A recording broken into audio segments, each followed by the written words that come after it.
जय श्रीमन्नारायण।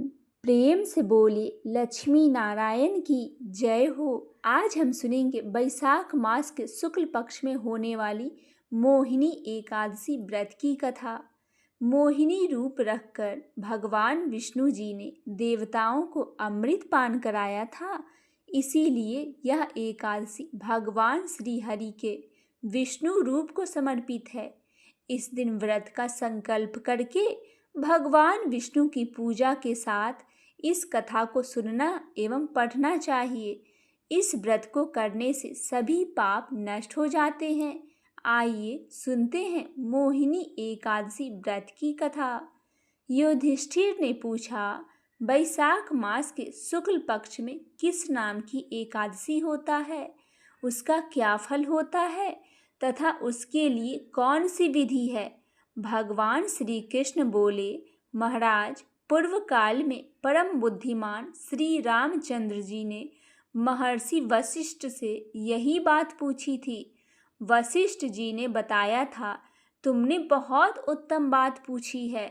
मनुष्य तुम्हारा नाम लेने से ही सब पापों से शुद्ध हो जाता है, तथापि लोगों के हित की इच्छा से मैं पवित्रों में पवित्र उत्तम व्रत का वर्णन करूँगा।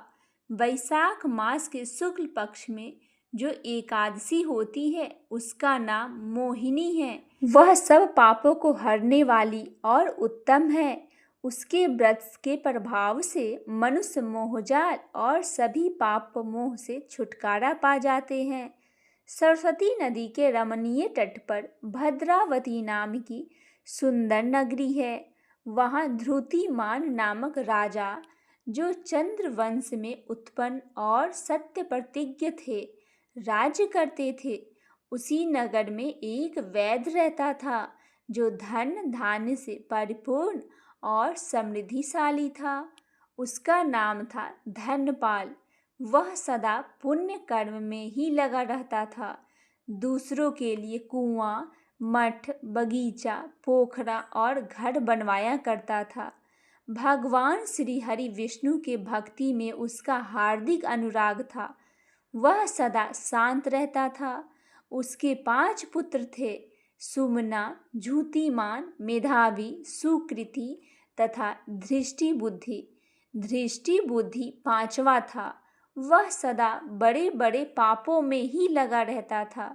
जुए आदि बुरे काम उसे अच्छे लगते थे। वह वेश्याओं से मिलने के लिए ललायित रहता था।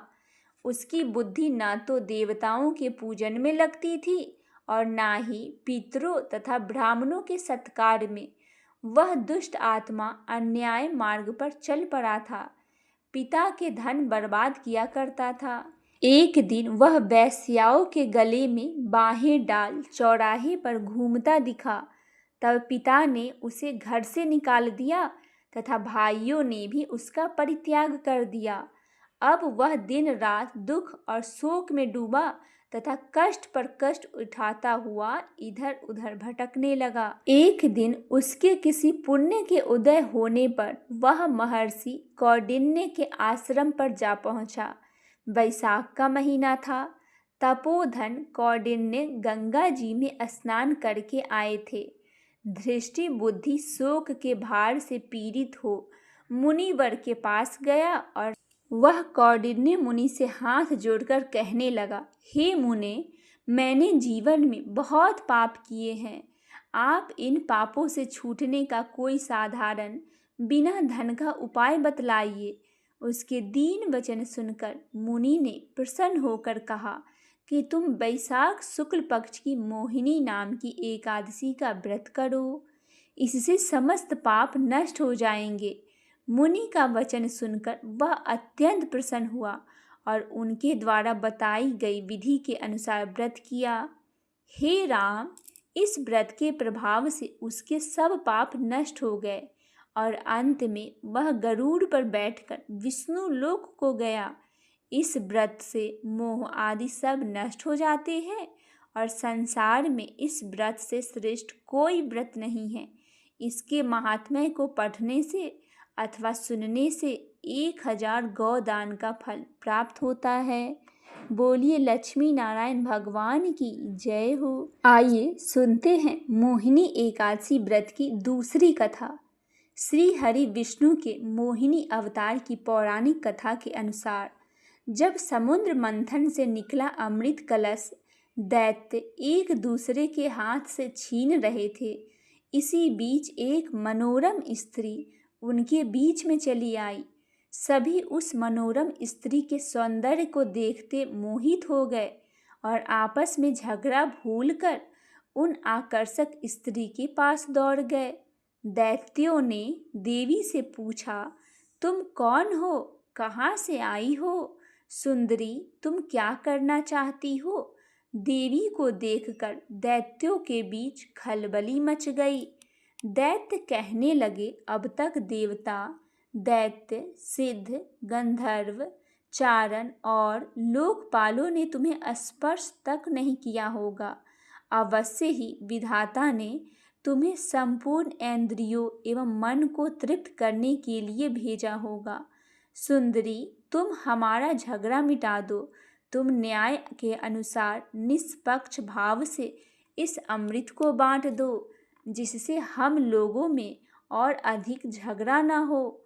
वास्तव में देखा जाए तो श्री हरि विष्णु ही योग माया शक्ति से युक्त हो मोहिनी अवतार धारण किए हुए थे। दैत्यों के पास गए। योग माया शक्ति के प्रभाव से तीनों लोकों में ऐसा कोई भी नहीं है जिसे बस में नहीं किया जा सकता।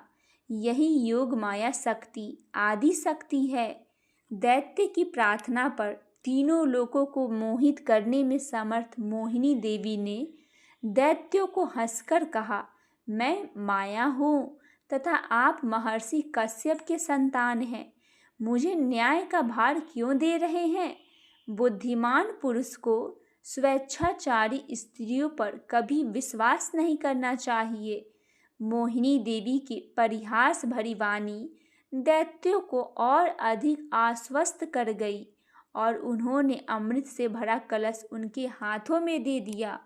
मोहिनी देवी ने अमृत का कलश अपने हाथों में ले दैत्यों से कहा, मैं जो भी करूं, फिर चाहे वो उचित हो या अनुचित, अगर तुम्हें स्वीकार हो तो तुम्हें अमृत बांट सकती हूँ। उनकी मोह युक्त मीठी मीठी बातें सुनकर सभी दैत्य देवी मोहिनी के प्रस्ताव पर सहमत हो गए। मोहिनी देवी ने अगले दिन अमृत पान करने की सलाह दी। मोहिनी देवी के आदेशानुसार अगले दिन समस्त दैत्य स्नान कर अमृत पान करने हेतु पंक्ति में बैठ गए। देवता भी आकर बैठ गए। मोहिनी देवी अमृत का कलश हाथ में लेकर आई। वे बड़ी ही सुंदर साड़ी पहनी हुई थी। आंखें नशीली हो रही थी। कलश के समान स्तन तथा गज शावक के सूंड के समान जंघाएं थी। देवी के स्वर्ण नुपुर अपनी झंकार से सभी को मोहित कर रही थी। सुंदर कानों में कुंडल थे तथा उनकी नासिका, कपोल तथा मुखाविंद का बहुत ही आकर्षक थे। बाद में भगवान के इस मोहिनी अवतार ने देवों को अमृत पान कराया और दैत्यों के साथ छल किया।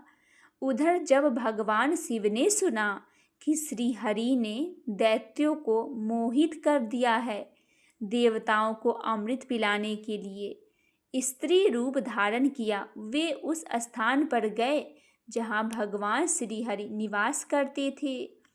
वहाँ जाकर शिवजी ने भगवान श्री हरि की स्तुति वंदना की।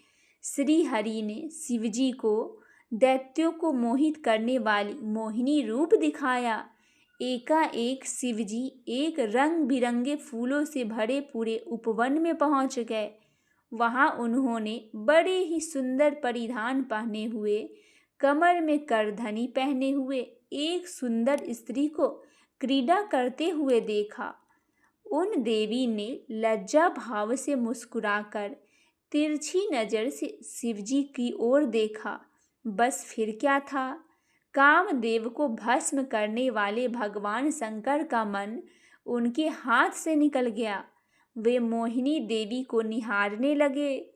उनके चितवन के रस में डूबे शिवजी इतने भावातुर हो गए कि उन्हें अपने आप की भी सुध ना रही। जहाँ भगवान शंकर की मोहिनी देवी पर आंखें लग जाती थी, लगी ही रहती थी तथा उनका मन वहीं रमन करने लगता था। वे मोहिनी देवी के अत्यंत आकृष्ट हो गए। उन्हें मोहिनी भी अपने प्रति आसक्त जन पड़ती थी। उनके हाव भाव के शिवजी का विवेक शून्य हो गया था तथा वे कामातुर हो गए थे। कामदेव से मानो परास्त होकर महादेव जी विष्णु जी के महामाया मोहिनी रूप को जानकर भी पीछे पीछे दौड़ने लगे। पार्वती जी का ख्याल त्याग कर शंकर जी मोहिनी के पीछे लग गए। उन्होंने उन्मत्त होकर मोहिनी के केस पकड़ लिए। मोहिनी अपने केसों को छुड़वाकर फिर वहां से चल दी। शंकर जी फिर उनके पीछे पीछे दौड़ने लगे। उस समय पृथ्वी पर जहाँ जहाँ भगवान शंकर का वीर्य गिरा, वहाँ वहाँ शिवलिंग का क्षेत्र एवं सुवर्ण की खानें हो गई। तत्पश्चात यह माया है ऐसा जानकर भगवान शंकर अपने स्वरूप में स्थित हो गए। बोलिए भगवान विष्णु की जय हो। हर हर महादेव। जय शिव शंकर।